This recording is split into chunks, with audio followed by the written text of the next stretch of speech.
பகுத்தறிவு இல்லாம இன உழைச்சி மாத்திரம் வந்திருந்தா இந்த முட்டாள்தன்மை மறுபடியும் அதை கடிச்சு போடும். கூடவே அவங்களுக்கு பரித்தறிவு, சாமி செல்பால் அடிச்சா என்ன, சாமின்னா என்ன, சாமிக்கு வலிக்குதா இல்ல சாமிக்கு அது அடி உழுகுதா என்றெல்லாம் மக்கள் சிந்திக்கும்படி இப்படி எல்லாம் இம்மாதிரியான ஒரு நிலைமை ஏற்பட்டதுக்கு கட்டாயம் நம்முடைய மக்களை முதல்ல நாம் பாராட்டி ஆகணும். இந்த நிலைமைக்கு நம்ம மக்கள் வரணுமோனா ஏராளமான செலவு, ஏராளமான பிரச்சாரம், ஏராளமான கட்ட நட்டங்களை ஒத்துக்கிட்டு இருக்கணும். ஒண்ணுமே இல்லாம தாராளமா வந்துட்டு எந்த அளவுக்கு வந்தது? மக்களுடைய முட்டாள்தனம் கரையுது. சும்மா அந்த நெருப்புல வெண்ண கரையிறாப்புல. இதுதான் இப்போது நம்முடைய காரியத்துக்கு ஒரு வெற்றி. இதை நாம பாராட்ட வேணுங்கிறது. இப்போ நாங்கள் பாடுபடுறதுன்னா நமக்கு இருக்கிற முட்டாள்தனம் எல்லாம் மதத்துறையிலே தான் இருக்குது, சமுதாயத்துறையில தான் இருக்குது. மற்ற துறையிலாம் நாம் தப்பிச்சுக்கிட்டோம். எப்படியோ மற்றவங்களோட போட்டுக்கிட்டு முன்னேற வர்றோம். ஆனா கிரமமா முன்னேற வேண்டிய அளவு முன்னேறவில்லை. காரணம் நமக்கு பகுத்தறிவு இல்லாது. பகுத்தறிவு இல்லைங்கிறதுக்கு காரணம் நமக்கு ஆதியிலேயே கடவுள், மதம், சாஸ்திரம், புராணம் இதுகளை புகுத்திட்டானுங்க. அதை காப்பாற்றுறதுக்கு வேண்டிய பந்தோபஸ்தம் தான் செய்துக்கிட்டானுங்க. கடவுளை இயேசுவை ஒழிக்க முடியாம ஊருக்கு கோயில், அங்கங்க உற்சவம், அதுக்கு வேண்டிய ஆளுகள், பணங்கள், எங்க பார்த்தாலும் ஊருக்கு பத்து பார்ப்பான். அதே வேலையா கடவுளை காப்பாற்றுறதுக்கு இதெல்லாம் மாத்துறதுன்னா ரொம்ப கஷ்டப்பட வேண்டிய அளவுல அந்த நிலைமை வந்துட்டு இப்போ சுலபமா மாறும்படியான ஒரு நல்ல வாய்ப்பு நமக்கு ஏற்பட்டு விட்டு. உலகத்திலே நாம தான் காட்டுமிராண்டிகள். நல்லா கவனி, உலகத்தில் 500 கோடி மக்கள், 450 கோடி மக்கள் உள்ள உலகம்னா அதுல நாம தான் காட்டுமிராண்டிகள், கீழ் மக்கள், ஈன ஜாதி மக்கள். ஆம்பளை மாத்திரம் மீன ஜாதி இல்லை, பொம்பளைகள்லாம் விவசாயி மக்கள். சாஸ்திரப்படி, கடவுள் கட்டளைப்படி, ஏறக்குறைய அனுபவப்படி அப்படி ஆக்கிட்டானே. எவன் சிந்திச்சான்? சூத்திரன் இருக்கான், பாப்பானுடைய வெப்பாட்டி மகன் இருக்கான், சூத்திர சிங்கள் இருக்காங்க. பாப்பானுக்கெல்லாம் வெப்பாட்டியா இருக்க வேண்டியவர்கள் இருந்தவர்கள் எத்தனை நாளா இருக்காங்க? 1000-2000 வருஷமா. எவனுக்கும் மான ரோஷம் வந்தது? எந்த நாட்டில் இந்த மாதிரி மானங்கிட்ட மக்கள் இருக்கிறாங்க? மான ரோஷம் இல்லாது மாத்திரம் அல்லது அது ஒரு பெருமை அல்ல கருத்துறோம். பாப்பாவுக்கு நாம வப்பாட்டி மக்களா இருக்கிறது, சூத்திரர்களா இருக்கிறது. நம்ம பெண்கள் எல்லாம் சூத்திரச்சிகளா, பாப்பானுக்கு வப்பாட்டிகளா இருக்க வேணுங்கிறத பெருமையா கருத்துறது. மாற்றிக்கிறதுக்கு எவன் பாடுபட்டோம்?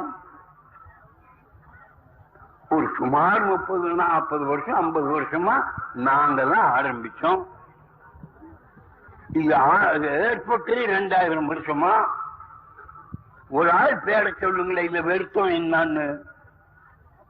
இந்த நிலைமையை மாத்துறதுக்காக பாடுபட்டோம் என்னான்னு ஒருத்தன் பேரை சொல்லுங்களேன். சும்மா என்னமோ அறிவாளி மாதிரி வளருமா, மறுபடியும் அவன் ஜாலி பூச்சியை காட்டிடுவான். கடவுளை வெங்காயமா எண்ணுவான். கடவுளை அதெல்லாம் ஒளியுங்கடா, அது பண்ணுங்கடா, இது அழியுங்கடா, உங்க மானத்தை காப்பாத்துங்கடா அப்படின்னு எவன் சொன்னான்? ஒருத்தன் பேரை சொல்லுங்க பார்க்கலாம். ஒரு நாள் இல்ல, 2 நாள் இல்ல, 2000 வருஷமா. பௌத்தங்க ஆரம்பிச்சான், சமணங்க ஆரம்பிச்சான்னா அவனை கொன்னானுங்க. அந்த ஆளுகளை எல்லாம் கொன்னான். அவன் வீட்டையெல்லாம் நெருப்பு வச்சு கொளுத்தனான். அந்த ஆளுகளை வெட்டுனா, கருவேற்றுனா. சரித்திரத்தை சொல்றேன் நான், சரித்திரத்தை சொல்றேன். சரித்திரம் மாத்திரம் அல்ல நான் சொல்றது. இன்னைக்கு அந்த நிகழ்ச்சிய கொண்டாடுறாங்களே.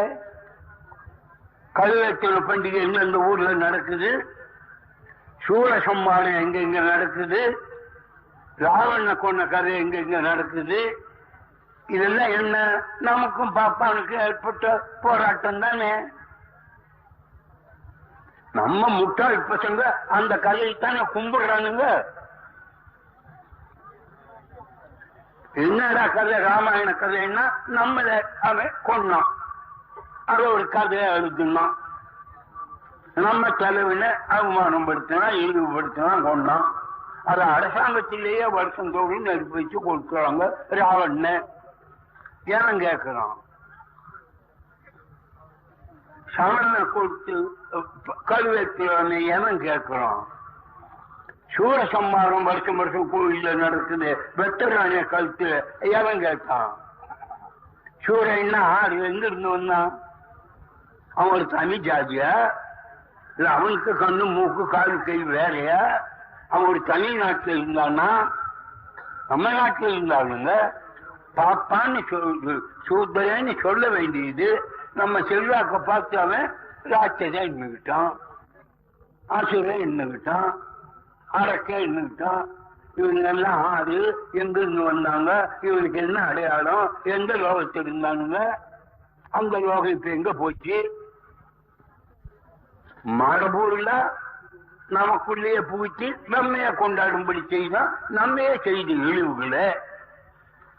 அதுதான் நமக்கு கடவுளா இருக்குது, அதுதான் நமக்கு மதமா இருக்குது, அதுதான் நம்ம கொண்டாட்டம், பண்டிகை, உற்சவம் எல்லாம் அதான் இருக்குது. எவ்வளவு மானங்கட்ட ஈன ஜாதியா இருந்தா நாம இது வரைக்கும் அதை எடுத்துக்கிட்டு இருக்கணும். எந்த செல்லாமணி ஆட்சி? என்னடா முன்னேற்ற கழகமா அல்லது திராவிட கழகமா? அவனுங்க நாட்டினுங்க. அவன் கடவுளை திட்டுறவன், அவன் கோயிலை திட்டுறவன். இன்னும் சொல்ல முட்டா பசங்க நம்மளவனு அவன் பாப்பான்னு திட்டுறவன். பண்ணி பண்ணி நாம என்ன முன்னுக்கு வந்தோம்? நம்ம நாட்டில நாம எஜமான். நாம 197 பேரு இந்த நாட்டு பரம்பரை. பாப்பா இங்க பொறுக்கி திங்க வந்தவன். இன்னைக்கு எண்ணினாலும் 100க்கு 3 பேரு. உலகமே நம்ம நாள இருக்குது. நாம வீடு கட்டுறோம், நாம கப்பு எடுக்கிறோம், நாம வேட்டி நெய்கிறோம், நாம உழுகிறோம், நெய்கிறோம். மக்களுக்கு வேண்டிய காரியம் எல்லாம் நாம தான் செய்கிறோம். பாப்பா பையன் என்ன பண்றான்? அவன் என்னன்னா நான் வந்து ஜாதி, கடவுளுக்கு அடுத்தவன், கடவுளுக்கு மேலானவன், என்ன தாண்டா நீங்க கடவுளா கும்பிடணும். உலகத்தில் சோபம்லாம் எனக்கு தான், நீங்க அதை அனுபவிச்சா உங்களை ஒழிக்கலாம். அப்படியே தர்மம் எழுதி வச்சுக்கிட்டான், மனிதர் சாஸ்திரம் எழுதிக்கிட்டான், நெய்யூட்டி திங்கிறதோட ஒழிக்கெல்லாம் முன்னிட்டான். அதுதான் நமக்கும் மதமா இருக்குது, அதுதான் நமக்கும் கடவுளா இருக்குது. அதனால நம்ம ஜனங்களுக்கு அறிவே விடாம பண்ணிட்டோம். நாங்கதான் மனித சமுதாயத்தை மாற்ற வேணும்னு